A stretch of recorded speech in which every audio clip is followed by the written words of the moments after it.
Bonjour, bienvenue au Centre francophone de l'Université de Belgrade. Aujourd'hui, nous allons écouter une conférence sur La Fontaine. C'est monsieur le professeur Philippe Bonolas, qui est professeur invité à la faculté de philologie et professeur également à l'École française de Belgrade, qui nous donnera ce cours dans le cadre de son cycle de cours destiné aux étudiants de la faculté de philologie du département d'études romanes. Bien, bonjour, je remercie Madame Villavert d'avoir permis donc cette transition du fait des circonstances de l'enseignement présentiel maintenant en enseignement distanciel. Alors, aujourd'hui, j'aimerais vous parler donc d'un auteur majeur, là encore, du XVIIe siècle, qui appartient à cette génération donc des années 20, puisque Jean de La Fontaine est né en 1621 et meurt en 1695, pratiquement avec le siècle. Comme beaucoup d'autres auteurs du XVIIe siècle, il appartient à la bourgeoisie. Les auteurs, contrairement à ceux du XVIe siècle, relevant de l'aristocratie, deviennent plus rares. Ce sont ceux, nous en avons déjà parlé, donc, que l'on appelle les grands mondains, comme le duc de La Rochefoucauld, Madame de Sévigné ou encore Madame de Lafayette ou le cardinal de Rais. Mais donc la majorité d'entre eux provient de cette bourgeoisie cultivée de province en général.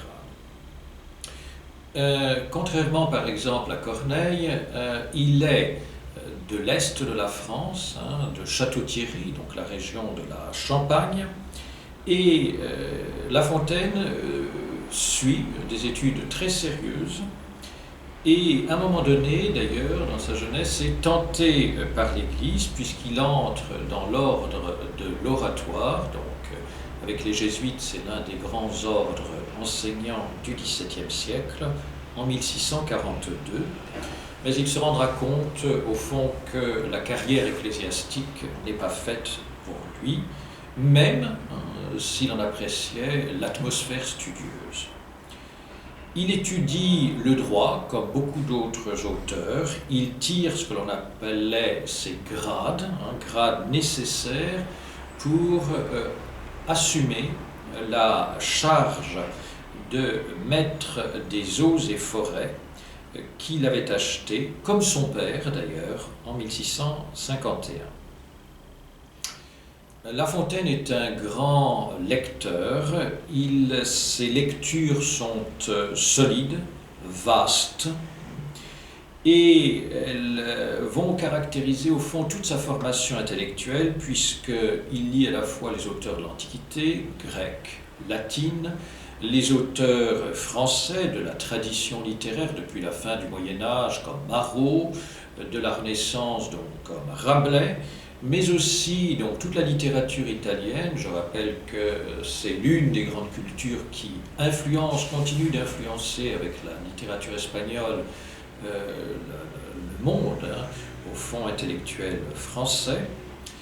Et bien sûr, les grands romans du début du XVIIe, à commencer par l'Astrée, et dans le domaine poétique, il a lu intensivement d'un œil critique la poésie de Malherbe. Bien évidemment, cette dimension studieuse n'est pas incompatible, tout au moins pour La Fontaine, avec les turbulences d'une jeunesse joyeuse. Il mène une vie de bohème, et notamment en compagnie de ses amis parisiens.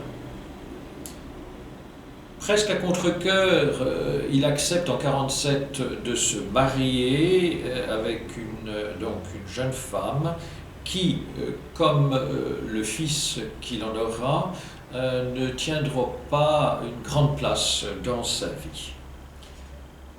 Il est introduit dans l'entourage aussi du surintendant des finances Fouquet, et au fond, comme le lui disait Fouquet, c'est un mécène, au fond, il en reçoit de l'aide financière, et il le rétribuera, dit-il plaisamment, donc par ses poèmes, quand on entend poésie, c'est-à-dire toutes les formes versifiées. En 1658, justement, il peut offrir à son mécène un poème héroïque, Adonis, et il commence ce grand poème, au fond révélateur à de multiples égards, qui s'est intitulé « Le songe de Vaux ». Vaux célébrant donc le château de Vaux-le-Vicomte, que faisait construire le surintendant Fouquet, et château dans lequel il donnera cette fête mémorable du mois d'août 1661 qui entraînera sa perte. Dans ce poème, il célèbre les splendeurs conçues par le richissime ministre, qui avait d'ailleurs confondu les caisses de l'État avec sa bourse personnelle, et il se lie avec, dans l'entourage de ce mécène brillant et de grand goût, avec d'illustres personnes du monde des lettres, comme Saint-Évremont, Charles Perrault, Mademoiselle de Scudéry. Il fréquente aussi les salons parisiens et il y rencontrera deux auteurs dont je viens de parler, auteurs au féminin, donc Madame de Lafayette et Madame de Sévigné. C'est là aussi qu'il fera connaissance avec l'ami de Madame de Lafayette, le duc de la Rochefoucauld, et bien évidemment le cardinal de Rais. Mais 1661, je vous ai dit, survient la catastrophe bien sûr pour le premier intéressé, donc la disgrâce du surintendant Fouquet, son emprisonnement à vie. Et pour La Fontaine, eh bien, c'est la perte des appuis financiers que le mécénat du surintendant lui octroyait. Cet événement sera l'occasion pour La Fontaine de prendre courageusement parti publiquement pour le surintendant disgracié. Il écrira donc une élégie aux nymphes de Vaux, et plus encore en 62, et plus encore en 1663, une ode au roi plaidant en faveur donc du surintendant Fouquet, mais en vain. Pour La Fontaine, la situation financière, La Fontaine connaîtra de toute façon toute sa vie durant des problèmes financiers. Mais pour La Fontaine, sa situation se rétablit lorsqu'il devient ce que l'on appela gentilhomme servant de la duchesse douairière d'Orléans, c'est-à-dire la veuve de Gaston d'Orléans, l'oncle de Louis XIV. Et en 1665, La Fontaine connaît un premier grand succès avec la publication de ses contes et nouvelles qui sont écrits en vers, et les autres publications successives connaîtront le même succès, 1666 et 1671. Mais en 1668 paraissent ses premières fables qui connaissent aussi un triomphe similaire, un triomphe tout à fait analogue à celui que les contes avaient connu. Dans le domaine purement poétique, en 69, c'est aussi la publication donc des Amours de Psyché et de Cupidon. Autre catastrophe, entre guillemets, c'est la mort de sa protectrice, la duchesse douairière, en 1673. Là encore, la situation financière de La Fontaine devient difficile. Il faut dire qu'il est très dépensier, assez insouciant.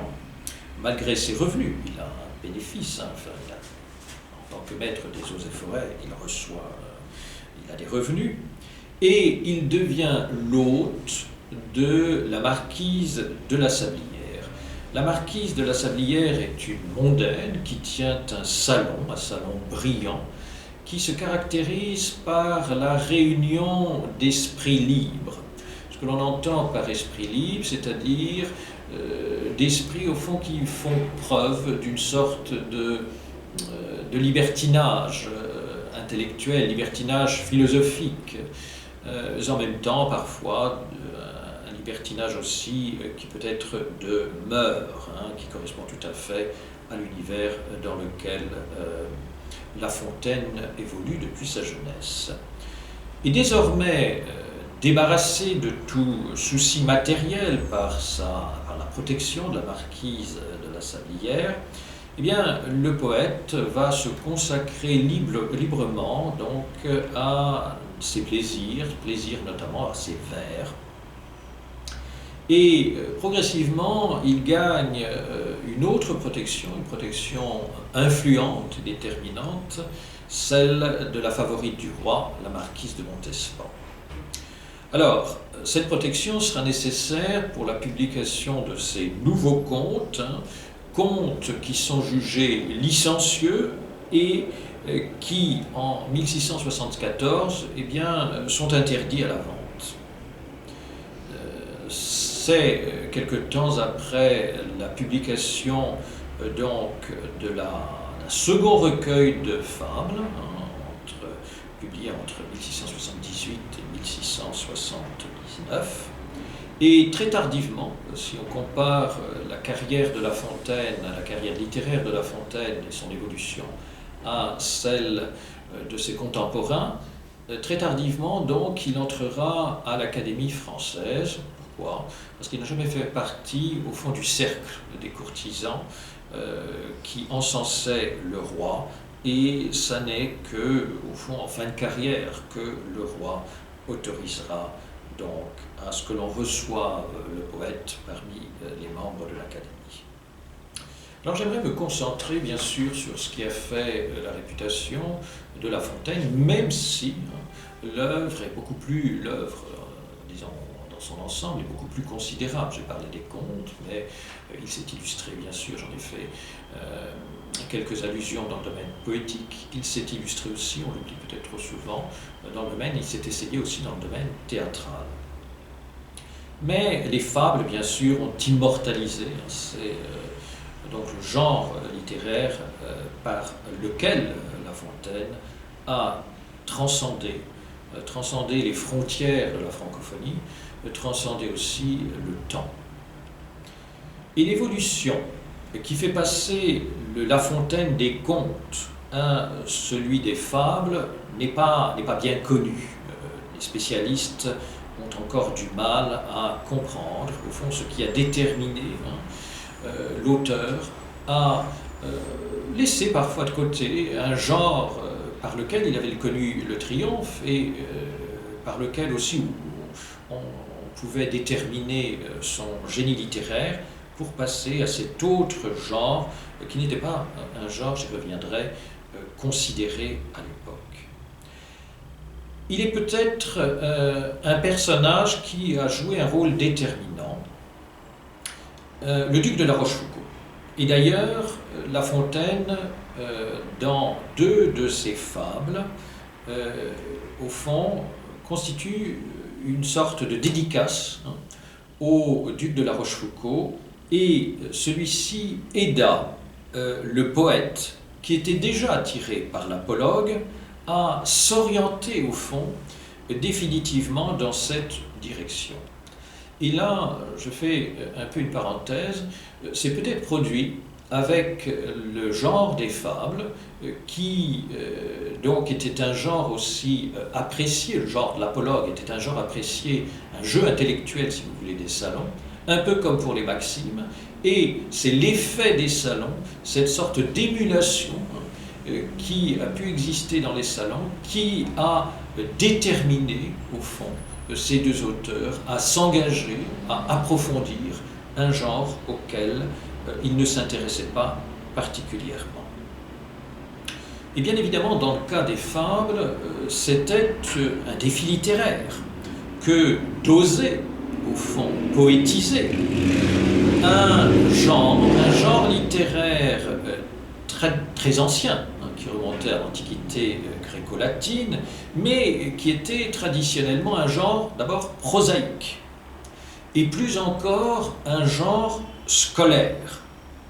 En effet, depuis des siècles, les écoliers de toute l'Europe, et non pas simplement de France, s'initiaient à l'apprentissage de la langue latine sur justement des recueils d'apologues qui étaient issus de l'Antiquité païenne, qui avaient été réécrits, qui avaient été augmentés. Et au début du siècle, donc en 1610, un recueil justement de ces fables avait été publié par Névelay et constamment réédité au cours du siècle.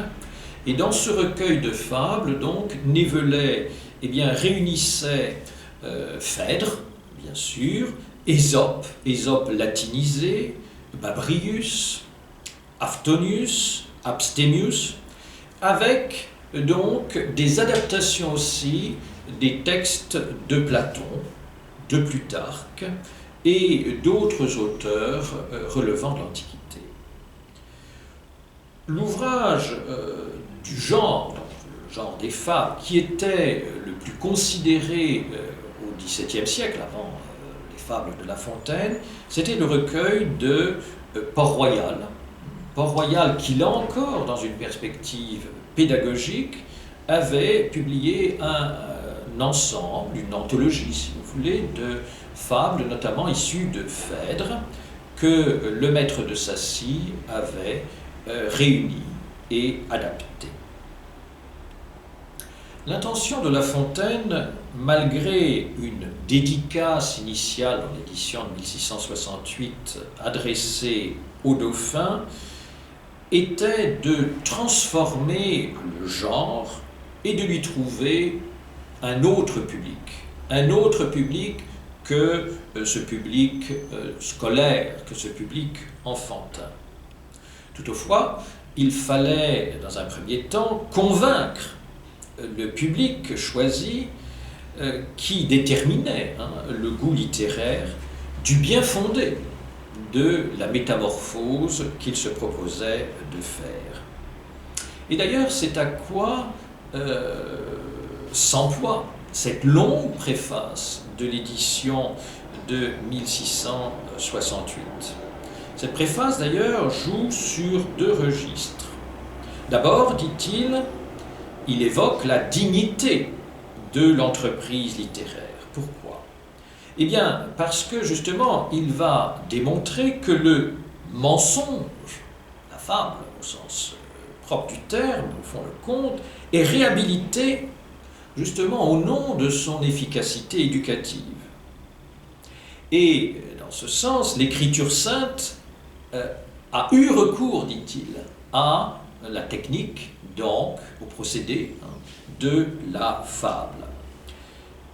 Deuxième dimension, la dignité littéraire, car justement, deux écoles littéraires et esthétiques s'affrontent.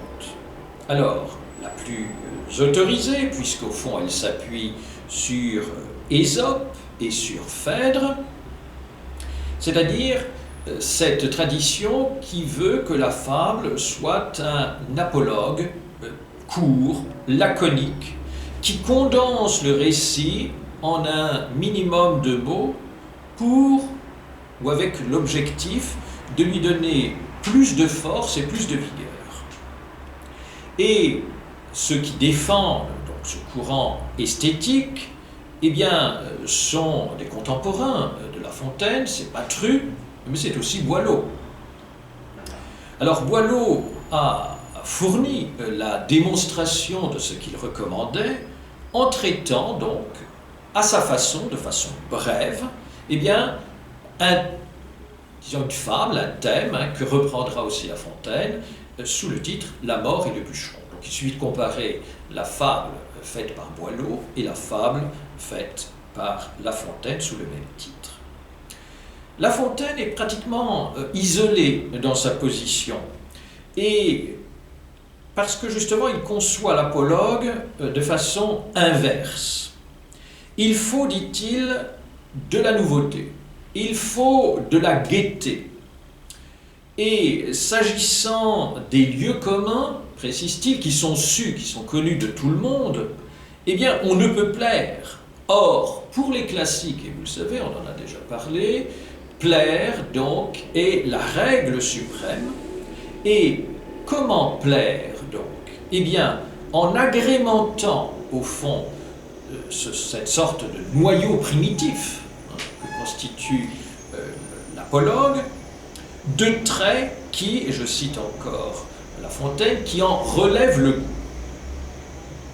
Alors justement, pour justifier son entreprise, il s'appuie sur Quintilien, donc ce maître incontesté des théoriciens du goût pour le XVIIe siècle, et, dit-il, Quintilien insiste justement à égayer les narrations. Et la moralité sortirait donc du moule stéréotypique qu'avait posé Ésope, avec la formule consacrée « la fable montre que », pour s'inscrire, donc, cette moralité morale, donc, dans ce que La Fontaine appelle, avec grâce, dans le récit. Et éventuellement même, s'effacer. S'effacer, c'est-à-dire que la moralité ne serait plus explicite, mais deviendrait implicite, là, et je cite encore La Fontaine, où il est aisé au lecteur de la suppléer. C'est-à-dire que le lecteur ou l'auditeur devient complice et on fait appel à son intelligence. L'ambition de La Fontaine était, par ailleurs, ou a été soutenue par, disons, deux autres éléments importants qui peuvent aussi expliquer le succès, indépendamment donc du texte.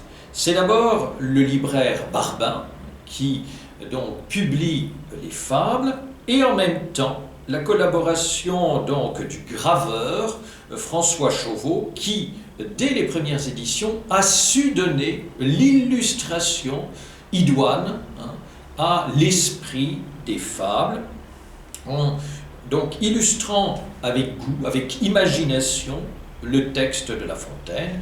Et donc ces trois éléments peuvent, au fond, expliquer le succès immédiat de l'édition de 1668. Le contenu moral du recueil montrait bien aussi que ces fables ne s'adressaient pas uniquement aux enfants. Peut-être un dixième de la publication de 1668 correspond, au fond, à ce type de public. Alors bien sûr, il y a ces fables inusables que des générations ont pu apprendre, comme le corbeau et le renard, la cigale et la fourmi. Mais ces fables, au fond, seraient comme des enseignes, si vous voulez, mais des enseignes quelque peu trompeuses. Pour le reste, l'actualisation du vieux fond était évidente. Les sources étaient élargies à la fois dans le temps, dans l'espace, à mesure justement que cette immense curiosité de l'auteur donc approfondissait le sujet, et à mesure que les éditions vont disons, se faire et les recueils s'augmenter, il y aura donc la tradition italienne, bien sûr, qui va entrer dans la composition, mais aussi la tradition orientale, la tradition chinoise, la tradition indienne, et de telle sorte que l'antique morale païenne de la méfiance se trouvait transposée aussi dans la France du XVIIe siècle. Le monde, par ailleurs, tel qu'il est représenté, était toujours vu, ou pratiquement toujours, vu par les plus faibles. Les plus faibles qui se trouvaient écrasés sous une forme ou sous une autre par les plus forts. Mais le faible de l'édition de 1668, c'est souvent le paysan qui est surchargé de famille, surchargé de dettes, qui est soumis à l'impôt du roi, qui est soumis à la corvée du Seigneur. C'est aussi dans le domaine, et ça concernait tout le monde, c'est le plaideur qui a des difficultés financières, qui est obligé de verser ce que l'on appelait des épices, c'est-à-dire donc des sommes d'argent pour justement suborner les acteurs du procès souvent qui était interminable et qui entraînait la ruine. C'est aussi l'homme de lettres qui est méprisé et besogneux. C'est aussi le partenaire loyal qui est trompé par l'associé sans scrupules et souvent plus riche que lui. Alors, bien sûr, dans tout cet univers, il y a une sorte de consolation, mince peut-être, mais c'est aussi la conviction qu'une sorte de justice immanente règne dans cet univers souvent implacable. Cette justice immanente, on la voit par exemple, donc lorsque le chêne est abattu par le vent de la disgrâce, alors que le roseau résiste. C'est aussi dans la fable des deux mulets, bien le financier, qui est contraint de, je cite l'expression, rendre gorge, c'est-à-dire au fond payer pour ses méfaits.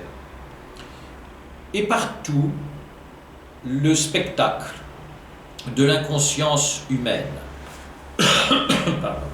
Le recueil s'adresse d'ailleurs si peu aux enfants, et surtout aux écoliers, qu'il est animé par une forte, d'ailleurs, contestation du comportement des éducateurs de l'époque, qui sont présentés comme vantards, peu psychologues, violents.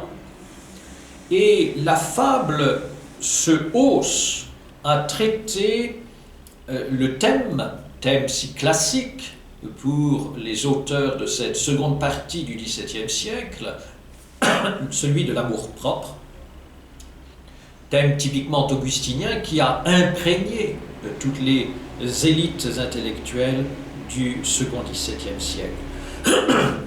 Et ça n'est pas pour rien d'ailleurs que la fable « L'homme et son image » est dédiée au duc de la Rochefoucauld.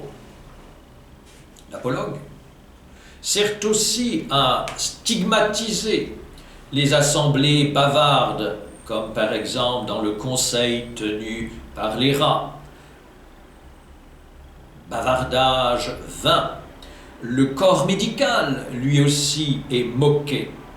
Et dans cette perspective, la symbolique animale a pris de nouvelles dimensions. Elle est devenue un intermédiaire, un truchement allégorique, une imagerie. Et la naïveté supposée de La Fontaine se rapproche au fond d'une forme tout à fait moderne qui nous permet de comprendre la technique de représentation de ces personnages que l'on pourrait assimiler à celle des dessins animés. Par exemple, quand le mulet du fisc nous est représenté, eh bien, l'auteur, le fabuliste, décrit donc la marche d'un pas relevé, faisant sonner sa sonnette, et on entend ici par les allitérations, n'est-ce pas, on se représente parfaitement l'animal, et chacun, par ailleurs, parle le langage de son état. Langage de son état qui est au fond révélateur, en quelques mots d'ailleurs, du caractère du personnage. Et par ces différents procédés disparaissait la sécheresse archaïque du genre, d'autant plus que le fabuliste était, il l'avait prouvé par sa poésie, sensible à la richesse de la langue, à la musicalité de celle-ci, et sensible aussi à la réalité des souffrances de son époque. Il comptait d'ailleurs la souffrance, celle par exemple même du lion, comme une dimension disons, que l'on ne pouvait pas ignorer. Or, le lion souffre parce que lui-même est devenu vieux. Et le pathétique surgit de façon inopinée d'un vers, d'une expression, et même dans les fables qui sont parfois, qu'on peut assimiler à des contes par leur grivoiserie, eh bien, on voit pourtant primer une sorte de tendresse narquoise pour le personnage. Je pense à des fables comme la femme noyée, le mal marié, la femme et le secret, la jeune veuve, etc. L'humour aussi s'insinue partout. Et le poète présente son récit sous le double éclairage. Éclairage marqué par un regard critique et en même temps celui de la perspective bornée du personnage qu'il évoque, qui augmente ou réduit subtilement selon les cas, les effets de distanciation que vient au fond moduler l'art du versificateur. Et on a remarqué que, au fond, le système reposait sur des principes assez simples. 3 ou 4 mètres simples, mais combinés, c'est-à-dire, donc, je rappelle que le mètre, c'est la longueur, c'est la typologie du vers, décasyllabes, octosyllabes, etc., combinés à l'infini, mais avec une science du rythme, une science des sonorités, qui, à de multiples égards, peut rappeler donc les auteurs du XVIe siècle comme Rabelais ou les auteurs de l'âge baroque. Par exemple, le personnage du geai, eh bien, qui est représenté comme un imposteur, il est, dit la fable, berné, sifflé, moqué, joué. Vous voyez le procédé d'accumulation et en même temps le jeu sur les sonorités par les assonances et les allitérations. Les victimes, donc, qui se vengent avec allégresse du personnage en question. La liberté très étudiée de la forme va guider l'interprétation d'un genre qui, ne l'oublions pas, est un genre éminemment oral. Les fables sont bien sûr faites pour être lues, mais aussi, peut-être plus encore, pour être entendues. Et entendre les fables permet de comprendre, peut-être de saisir davantage la valeur des coupes, des rimes surprises, des pauses qui invitent le récitant à ménager les effets, à mettre en valeur la drôlerie au fond, de la mise en scène de ces apologues. Et cette drôlerie est, au fond, quasiment permanente.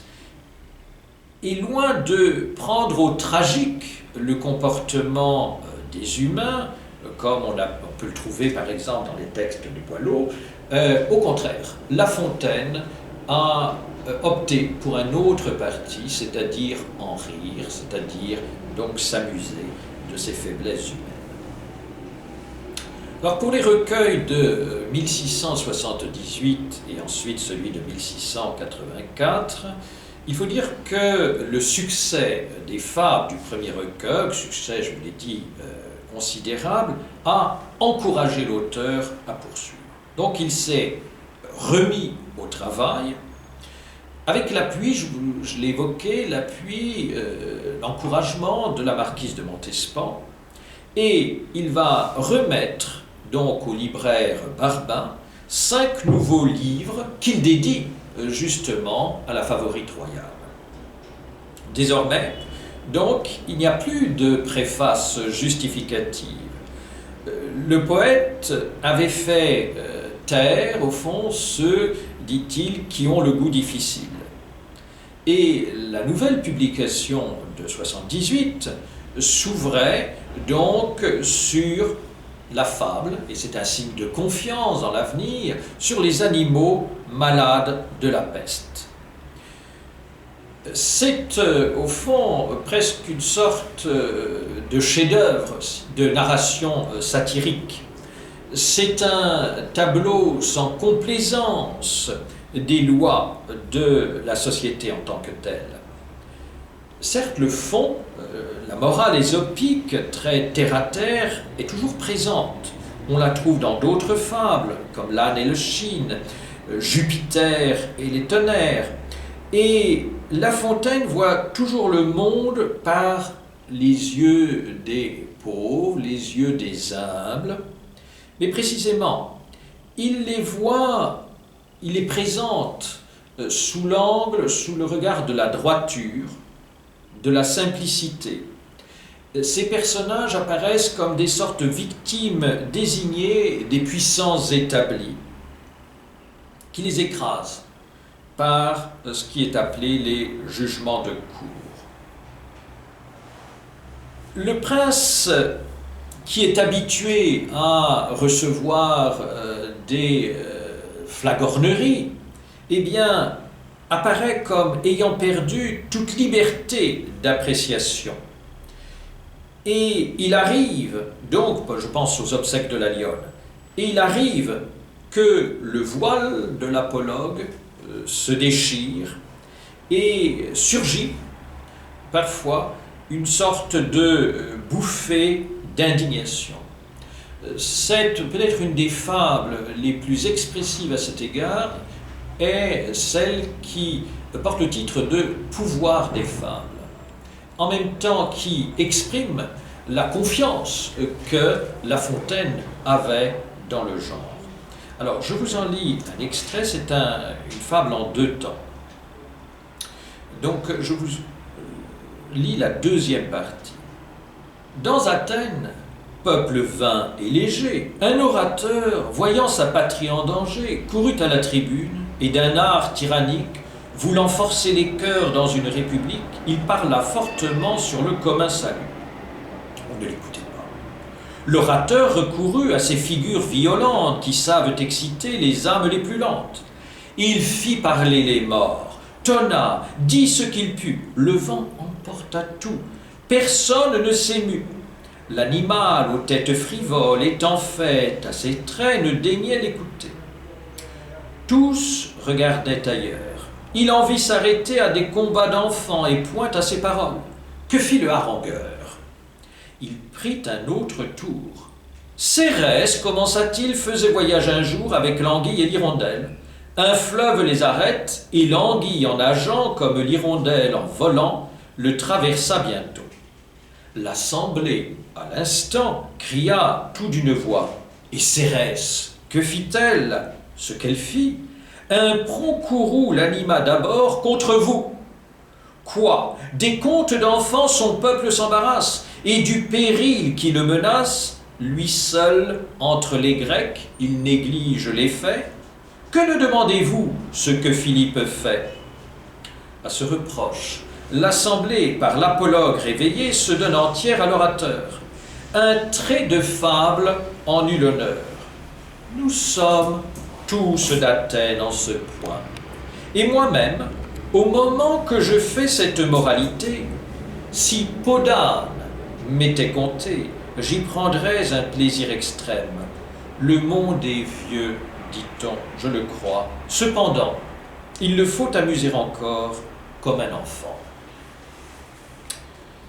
Il serait toutefois imprudent, par ailleurs, de voir dans de nombreuses fables une opposition politique au roi, même s'il est vrai que La Fontaine n'a jamais été compté parmi les proches du roi. Quand Louis XIV, par exemple, part à l'assaut de la Hollande, La Fontaine applaudit. Il se moque des prétentions et criailleries de cette, je le cite, république aquatique, ceci dans la fable, donc le soleil et les grenouilles, qui montre les faiblesses ordinaires des États populaires. Donc, il défend l'État, la structure de l'État monarchique et de la monarchie absolue. À travers rats et souris, il suit les opérations militaires avec une fierté toute française. On le voit dans la fable « La Ligue des rats ». Mais lorsque les hostilités se prolongent, comme beaucoup de ses contemporains, la réflexion politique prend le dessus. Que les Anglais sont heureux dans leur neutralité, a donné justement, contrairement aux Français, aux œuvres de science. Il faut rappeler que la Royal Society est créée à l'époque. Et justement, dans le pouvoir des fables, n'a-t-il pas dit et donc pris position pour justement ce monarque français qui nous a mis, dit-il, toute l'Europe sur les bras. Or, dans le prologue de la fable « Le rat et l'éléphant », le poète pressent ce que sera, au fond, la difficulté du royaume dans les dernières années du règne de Louis XIV. Mal qu'au siècle suivant, Montesquieu appellera justement cet esprit général de la nation. Or, quel est ce mal, au fond, typique de la France?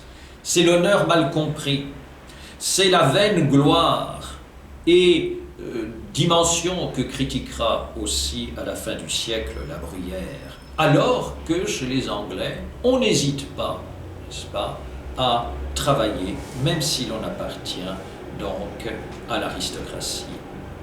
Plus tard, peu avant sa mort, il rejoindra d'une certaine façon la position de Fénelon, qui anime autour donc du grand dauphin, le duc de Bourgogne, eh bien tout un cercle favorable donc au parti de la paix.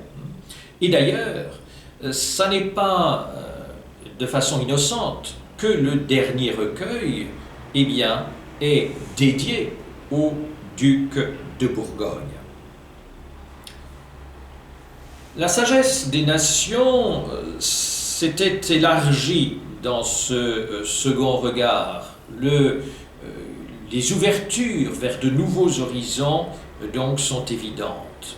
D'abord, les lectures de La Fontaine lui ont permis d'avoir accès eh bien, à ces autres horizons.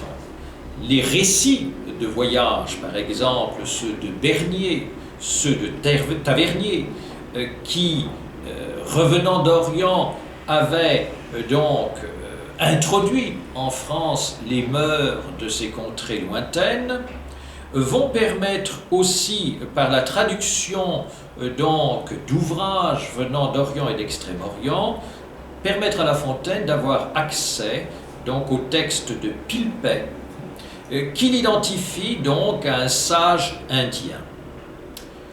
Cette curiosité de La Fontaine découvrait un autre mode d'appréhension de l'existence, une sorte d'exotisme philosophique qui, au fond, allait comme féconder sa propre pensée. Et bien sûr, l'influence de Montaigne est toujours présente chez ses auteurs, et notamment chez La Fontaine. On a vu, à propos de Molière, qu'il appartenait à ce groupe d'auteurs assez réticents au cartésianisme dominant.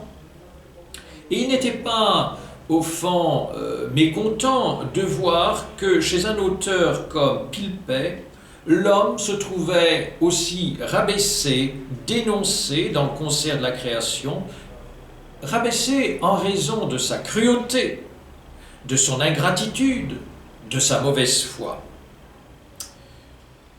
Déjà, s'il n'avait pas de grandes illusions sur l'humanité, il adoptait, notamment à partir du livre 10, il adaptait ce climat de violence que décrivait l'Indien au contexte donc social de son époque. Les forts mangeant les faibles, qui d'ailleurs se mangent entre eux, car c'est la mort et non le jugement qui est ici le procédé ordinaire du règlement de compte. Une mort qui est souvent vue comme sournoise et à laquelle prélude simplement la ruse et l'abus de confiance. Sur le plan philosophique, La Fontaine est intéressé, mais n'est pas convaincu par une autre dimension qui vient de l'Orient, la métempsychose, le fatalisme oriental. Mais il introduit parfois ces dimensions et il se réjouit par ailleurs de voir que la solitude peut être aussi donc une source de salvation. Il va célébrer par ailleurs ce que l'on pourrait appeler le culte de l'instant, afin de profiter de façon très épicurienne des moments de bonheur fugaces que la vie propose. Et La Fontaine adaptait le langage typiquement oriental de l'énigme, un peu comme le fera plus tard Voltaire, par exemple, dans Zadig. Le vêtement de l'apologue en était renouvelé, c'est-à-dire d'abord que le bestiaire peuplant les fables donc était élargi, et avec cet élargissement du bestiaire, des symboles plus crus aussi, plus dépouillés de toute mythologie affective, et l'introduction d'animaux qui étaient traditionnellement méprisés ou qui faisaient l'objet d'aversion. Par exemple, on voit introduit avec une vision différente des animaux personnages comme la couleuvre, le serpent, la tortue, l'ours. L'être humain, dans ces derniers recueils, est aussi plus présent, sous la figure d'ailleurs de types sociaux, d'un exotisme parfois qui peut rassurer, parce que c'est loin, mais ce regard, cet éloignement permet d'aviver la critique. C'est le bacha, c'est le marchand, c'est le vizir, c'est le mage. Mais ces personnages qui bénéficient d'une distanciation exotique, eh bien, permettent de mettre en lumière les mauvais démons de l'homme en général, sa cruauté, comme naturalisée en Orient, alors que justement elle est couverte dans la société française. L'apport du second recueil aussi est l'approfondissement de la vie intérieure à partir des valeurs sûres, par exemple celle de l'intimité. Et c'est peut-être dans ces fables des derniers recueils que l'art du poète atteint ses sommets. D'abord, il est tout à fait sûr de la technique. La Fontaine la maîtrise. Il use de la fable comme d'un mode de pensée, d'un mode d'expression quasiment spontanée. Et ces apologues s'adossent parfois deux à deux. Ils fonctionnent par paires, créant des confluences, voire des divergences significatives, donc selon, au fond, une maîtrise parfaitement contrôlée, qui puise dans les trésors d'un esprit qui a constamment cherché à s'enrichir.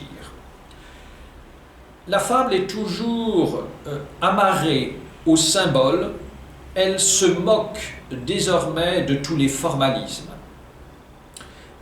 Elle est confidente d'un moi auquel elle enlève par sa nature propre tout risque d'impudeur.